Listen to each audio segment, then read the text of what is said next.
हिरण्यवर्णां हरिणीं सुवर्णरजतस्रजां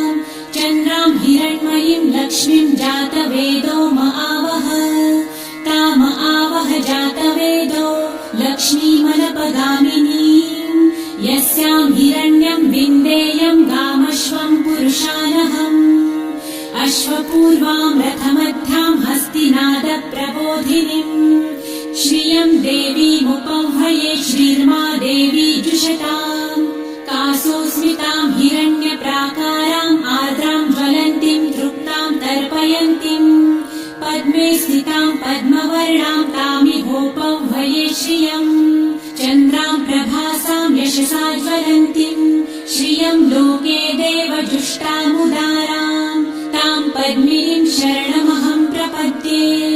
लक्ष्मीर्मे नश्यतां त्वां गृणे आदित्यवर्णे तपसो